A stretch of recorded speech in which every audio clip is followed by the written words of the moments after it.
Greetings, travelers, ditch diggers, pipe fitters, PVC aficionados. This is the final.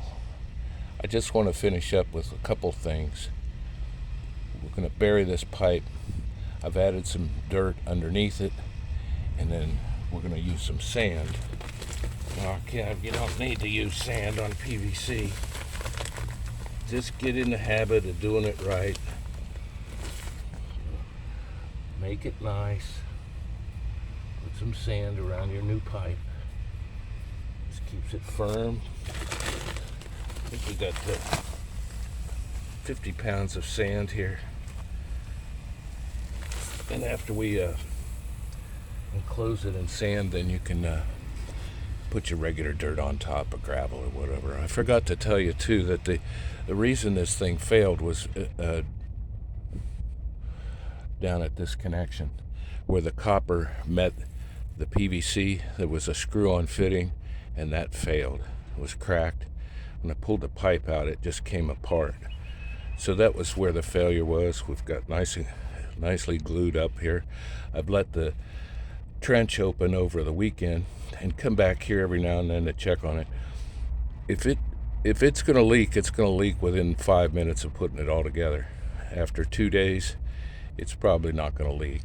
But I was fortunate enough to be able to leave this open for the weekend and check on it. And it's all good. We'll coat this thing with some sand, fill it up, done. Now, one thing before we start on this job, or any job, you can get one of these pressure valves.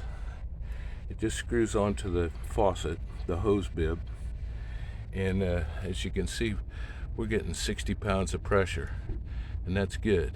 If you get 100, 120, that's not good. If you're getting 40 and 20, that's not good. 60 is about the average. You can kind of test it in the shower. If you're getting good pressure, you're at 60.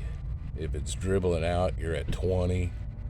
And from 60 to 100, you won't notice a difference. You'll get lots of pressure, plenty of pressure, but that 100-pound pressure is going to affect the washers in your faucets, in your toilet, all over the place. So check your pressure. I've done some PVC replacements and didn't realize that the pressure was 120. And within 5 or 10 minutes, all those PVC joints started popping. So check your pressure. Now, if you've got 120, 100 pounds pressure in your line, there's a reducing valve you can put out by the street. And as the water comes past the valve and the cutoff, it reduces the pressure and you can adjust it. And 60 pounds is pretty normal for your average home. So let's get some sand in here and close this baby up.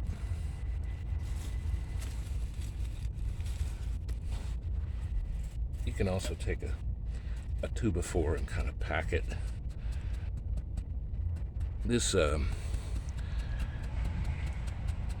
it helps cushion the pipe, and also every time the water is turned on and off, there's movement on that pipe. Very little movement, but it's still, each time you turn it on and you turn it off, the water is making that pipe move ever so slightly. So the sand is good cushion for it,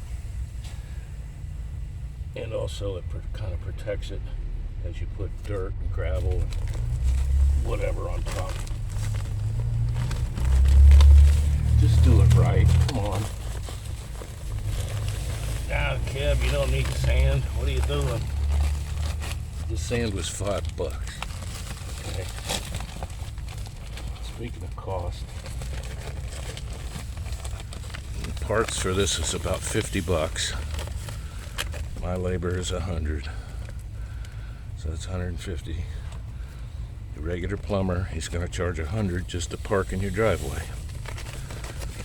Something like this, he might charge $300-400. Now I will say he's got all the parts on his truck, and he'll probably get it done in a few hours.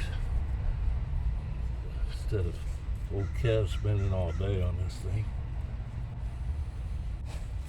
Right, I think we're looking good. Now just fill it up with dirt and we're done. All right, another project done.